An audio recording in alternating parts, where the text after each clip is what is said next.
بسم اللہ الرحمن الرحیم رب اشرح لی صدری ویسر لی امری واحلل عقدۃ من لسانی یفقہوا قولی۔ روضہ حضرت علی نجف اشرف، شیر خدا کا روضہ، اور آپ دیکھیے کیا بمبئی انوار کیا کہنے ہیں۔ آج یوم علی ہے تو اسی حوالے سے گفتگو کریں گے۔ کیا کہنے ہیں؟ علی صداقت میں بھی علی ہیں، علی امانت میں بھی علی ہیں، علی دیانت میں بھی علی ہیں، علی شجاعت میں بھی علی ہیں۔ کون علی؟ کون علی؟ سرکار دو عالم صلی اللہ علیہ وآلہ وسلم نے تبلیغ دین کے لیے اپنے قبیلے کی دعوت کی۔ پیغام دینے کے بعد سرکار دو عالم صلی اللہ علیہ وآلہ وسلم نے ان سے پوچھا، مکالمہ سنیں، بتاؤ آپ میں سے کون میرا ساتھ دیتا ہے؟ بتاؤ کون اپنا ہاتھ میرے ہاتھ دیتا ہے؟ وہ اٹھا، علی اٹھے، وہ اٹھا اور بولا میں اگرچہ عمر میں کم ہوں۔ وہ اٹھا اور بولا میں اگرچہ عمر میں کم ہوں، میری آنکھوں میں ہے آشوب گویا چشمے پر نم ہوں۔ میری آنکھوں میں ہے آشوب گویا چشمے پر نم۔ یہ محبت دیکھیے مصطفیٰ اور مرتضیٰ کی صلی اللہ علیہ وآلہ وسلم۔ میری آنکھوں میں ہے آشوب گویا چشمے پر نم ہوں، بھری محفل میں لیکن آج یہ اعلان کرتا ہوں کہ میں سچے نبی پر جان و دل قربان کرتا ہوں۔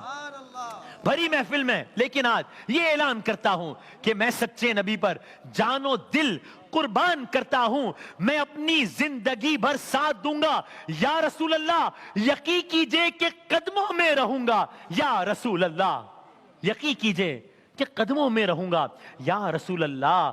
جھکے شیر خدا جب بات اپنی برملا کہہ کر، جھکے شیر خدا جب بات اپنی برملا کہہ کر، رسول اللہ نے سر پہ ہاتھ رکھا مرحبا کہہ کر۔ آئے ہے، انہوں نے برملا کہا، انہوں نے مرحبا کہا۔ آئے ہے، جھکے شیر خدا جب بات اپنی برملا کہہ کر، رسول اللہ نے سر پہ ہاتھ رکھا مرحبا کہہ کر۔ بڑے بوڑھے جو چپ تھے کھل کھلا کر ہنس پڑے سارے۔ بڑے بوڑھے جو چپ تھے کھل کھلا کر ہنس پڑے سارے۔ انہیں معلوم کیا تھا، جانتے کیا تھے وہ بیچارے کہ یہ لڑکا وہ جس پہ ہنس رہے تھے اس حقارت سے، پہاڑوں کے جگر تھرا اٹھیں گے اس کی ہیبت سے۔ ہاں، پہاڑوں کے جگر تھرا اٹھیں گے اس کی ہیبت سے۔ بنی ہاشم ہنسی میں بات اڑا کر ہو گئے راہی، بنی ہاشم ہنسی میں بات اڑا کر ہو گئے راہی۔ علی کو ہو گئی حاصل مگر دارین کی شاہی، علی کو ہو گئی حاصل مگر دارین، یہ علی۔ لیکن سادگی کیسی ہے اس علی کی کہ ساری زندگی جو کی روٹی کھائی، لیکن شجاعت کیسی ہے کہ دنیا نے دیکھا کہ جو کی روٹی، یہ ڈائٹ یہ ہے، جو کی روٹی کھانے والے علی نے کیسے خیبر کا قلعہ اکھاڑ کے پھینک دیا۔ آئے ہے، شجاعت ایسی ہے کہ مشہور زمانہ پہلوان ہے، مرہب کہتے ہیں اس کو، خیبر بھائی مرہب کو قتل کیا، لیکن شاعر نے کہا بھائی مرہب کا قتل بھی کوئی خیبر میں قتل تھا، مرہب کا قتل بھی کوئی خیبر پہ قتل تھا بھائی، پھینکا تھا ذوالفقار کا صدقہ اتار کے، پھینکا تھا ذوالفقار کا صدقہ اتار کے۔ تو شجاعت ایسی ہے کہ مشہور زمانہ پہلوان ہے، نام ہے مرہب، پلک جھپکتے میں واصل جہنم کیا۔ تو یہاں اتنے شجاع ہیں، وہاں کھانے کا یہ عالم ہے، یہاں شجاعت کا یہ عالم ہے، لیکن یہاں خوف خدا کا کیا عالم ہے؟ اللہ اکبر۔ یہ عالم ہے کہ ایسا ہی ایک اور پہلوان ہے، نام ہے عمرو بن عبدود، قابو میں ہی نہیں آتا، کہتے ہیں کہ یہ ایک ہزار کے برابر ہے۔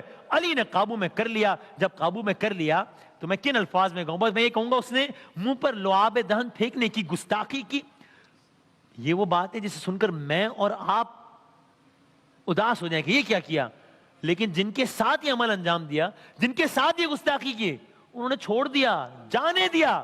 سب نے پوچھا یا علی یہ کیا کیا، یہ تو قابو میں نہیں آتا، اس سے اچھا موقع نہیں تھا، اس نے لعاب دہن اگر یہ حرکت کر بھی دی تھی آپ کام تمام کر دیتے، ارے چھوڑ دیا، کیوں چھوڑ دیا؟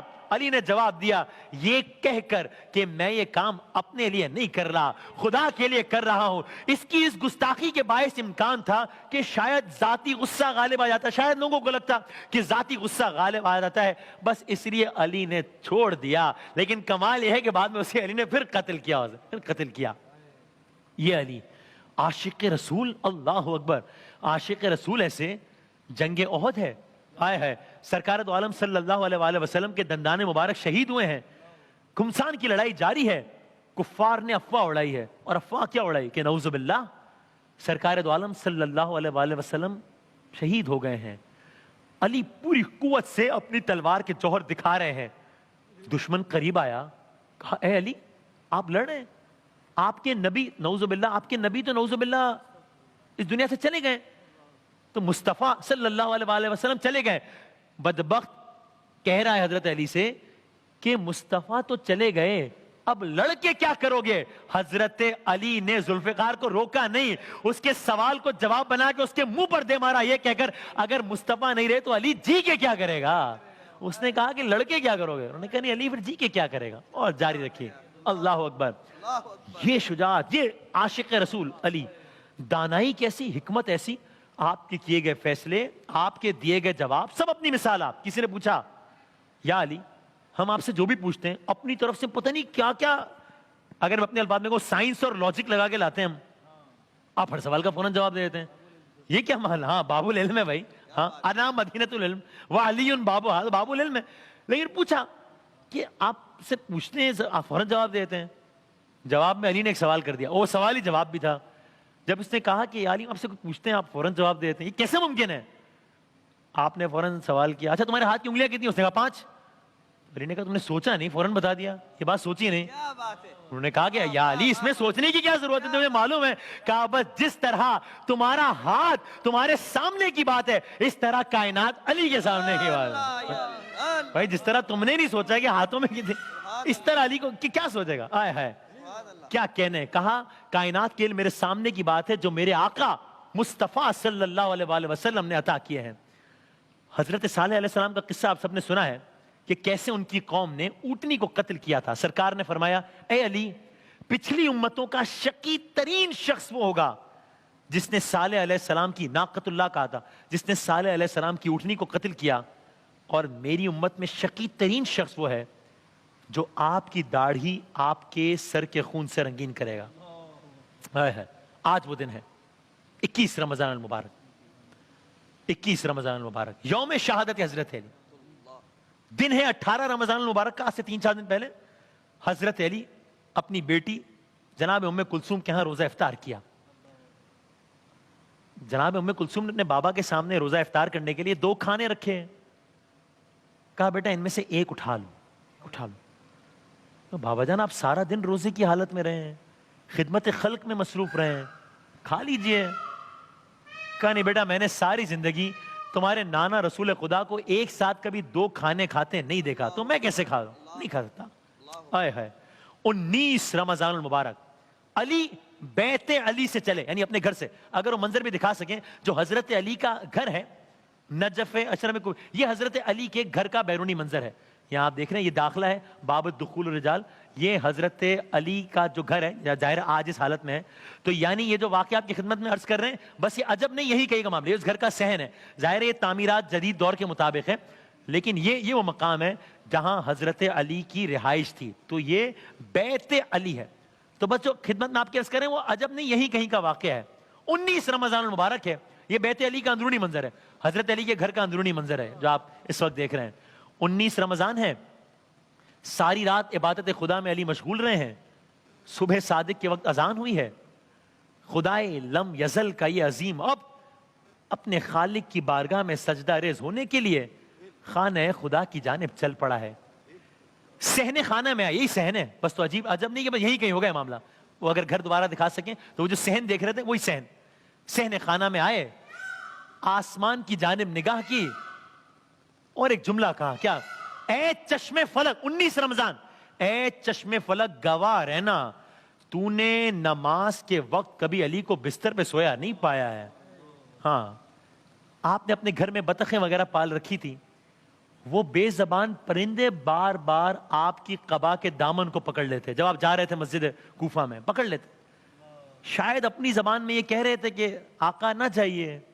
ہاں شاعر نے کہا زنجیر و در یہ کہتے تھے مولا نہ جائیے, مرغابیوں کی تھی صدا آقا نہ جائیے, تھا آسماں پہ شور کہ مولا نہ جائیے, بچے پکارتے تھے کہ بابا نہ جائیے, کیوں آسمان سرخ ہے یہ کیسا راز ہے, مسجد میں آخری یہ علی کی نماز ہے.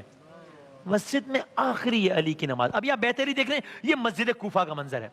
اب یہ بیت علی سے اگر کہا جائے تو بس یہ ایک یعنی 2 منٹ کی واک کا ہے. آج بھی بیت علی اور مسجد کوفہ میں 3 سے 4 منٹ کا واکنگ ڈسٹنس ہے. تو یہ جو آپ منظر دیکھ رہے ہیں, اگر بیرونی منظر دکھا سکیں مسجد کوفہ کا, پھر اس مقام کی طرف آئیں گے, تو یہ مسجد کوفہ کا بیرونی منظر ہے. یہ علی علیہ السلام یہاں تشریف لائے, بس عجب نہیں یہی کہیں وہ مقام ہوگا. تشریف لے گئے. قاتل ہے, نام ہے عبد الرحمن ابن ملجم ملعون. مسجد میں سو رہا ہے. علی علیہ السلام گئے, دیکھا, پاس گئے, بیدار کیا. کہا, کیا کہا؟ کہا اٹھ, نماز کے وقت سویا نہیں کرتے. یہاں رک کر ایک جملہ میں نے علماء سے سنا, وہ دہرانے کو دل چاہتا ہے, اپنے لیے کہہ رہا ہوں میں, کہ جس علی کو نماز کے وقت اپنے قاتل کا سونا پسند نہیں ہے, وہ نماز کے وقت اپنے چاہنے والوں کا سونا کیسے پسند کریں گے؟ اللہ, یہ علماء کرام سے میں نے جملہ سنا کہ اسے اپنے قاتل کا سونا پسند نہیں ہے, تو اپنے چاہنے والوں کا سونا وہ علی کیسے پسند؟ پس حضرت علی آئے ہے, پس علی اللہ تعالیٰ کی بارگاہ میں سجدہ ریز ہو رہے ہیں. اذان ہو گئی, اذان فجر ہو گئی, نماز کا علی آ گئے, بیت علی سے چلے, مسجد کوفہ پہنچے, ابن ملجم عبد الرحمن ابن ملجم کو اٹھایا, نماز کا آغاز ہوا, نماز فجر ہے. علی بارگاہ میں, خداوند تعالیٰ کی بارگاہ میں سجدہ ریز ہوئے ہیں. یہ ملعون اپنے ارادے سے اٹھا ہے, علی کی جانب چلا ہے, علی نماز کی ادائیگی کر رہے ہیں. ارے یہ تو وہ علی ہے کہ جب پیر میں ایک کانٹا یا کوئی چیز چپ گئی تھی اور وہ نکالتے وقت تکلیف ہوتی تھی, تو مشورہ یہ دیا گیا کہ اس کو نکالنے کا ایک بڑا آسان طریقہ ہے. ارے آسان طریقہ کیا, یہ تو جیسے ہی نکالتے ہیں تو شدت درد سے کرا اٹھتے ہیں. علی کا ایک بڑا آسان طریقہ ہے, اس وقت نکالو جب علی نماز پڑھ رہے ہوں. تو جب علی نماز پڑھ رہے ہیں, پھر علی یہاں نہیں ہے, پھر علی وہاں ہے. تو یہ تو وہ علی ہیں, وہ علی نماز پڑھ رہے ہیں. اذان فجر ہو گئی, نماز فجر کا آغاز ہو گیا, علی نماز پڑھ رہے ہیں. ابن ملجم بڑھا, آگے بڑھا, یہاں تک کہ وہ لمحہ آیا کہ جب سر اقدس پر زہر آلود تلوار کا وار کیا. شاعر نے کہا جب گردنیں جھکی ہو تو سر کاٹتے ہیں لوگ, جھکتا نہیں وہ سر جو صدا سر فراز ہو. سر کاٹنا علی کا تو ممکن ہی نہیں تھا, قاتل بھی منتظر تھا کہ وقت نماز ہو, قاتل بھی منتظر تھا کہ وقت. اب یہ جو آپ جگہ دیکھ رہے ہیں, یہ مسجد کوفہ کی ایگزیکٹلی وہ جگہ ہے جہاں پر یہ عبارت لکھی ہوئی ہے, فستو برب الکعبہ. یہ ایگزیکٹلی وہی جگہ ہے کہ جہاں پر یہ واقعہ پیش آیا. یہ مسجد کوفہ کے اندرون کا وہ منظر ہے کہ جہاں پر شہادت حضرت علی کا واقعہ پیش آیا. بس یہی کہیں سجدے سے علی نے سر اٹھایا, جبین علی سے خون روا تھا, جبین علی سے خون روا تھا, زبان علی سے شکر روا تھا. ضربت کے بعد پہلا جملہ فرمایا فستو برب الکعبہ, رب کعبہ کی قسم علی کامیاب ہو گیا. مسجد کوفہ میں شور برپا ہو گیا, مسجد کوفہ میں غل برپا ہو گیا, عزیز و اقارب کا تاتا بن گیا, چاہنے والے آ گئے. ابن ملجم کو گرفتار کر لیا, خوف کے مارے اب وہ کانپ رہا تھا, زبان خشک ہو رہی تھی, پیاس کے مارے حال برا تھا. اپنے قاتل کی یہ حالت دیکھی, اپنے قاتل کی حالت دیکھی. حسنین کریمین کو آواز دے کر کہا بیٹا یہ پیاسا ہے, اسے شربت پلاؤ. اللہ اکبر, یہ پیاسا ہے, اسے شربت پلاؤ. اور واقعی اسے شربت پلایا گیا. اپنے بڑے صاحبزادے حضرت حسن کو نصیحت فرمائی, بیٹا دیکھو ذرا خیال رکھنا, دیکھو میرے قاتل نے مجھ پر تلوار کا ایک وار کیا ہے, لہٰذا قصاص میں بھی اس پر بس ایک ہی وار کرنا, اور اگر میں زندہ رہ گیا تو پھر میں جانوں اور یہ جانے, میں چاہوں تو اسے معاف کر دوں یا میں جو چاہوں کروں. بس 19 رمضان المبارک کی صبح ضربت لگی. آج کے روز 21 رمضان المبارک 40 ہجری, حضرت علی نے جام شہادت نوش فرمایا نجف اشرف میں, آپ کا مدفن. اور آج بھی یہ روضہ منبع انوار ہے. ایک وقفے کے بعد حاضر ہوتے ہیں دوبارہ.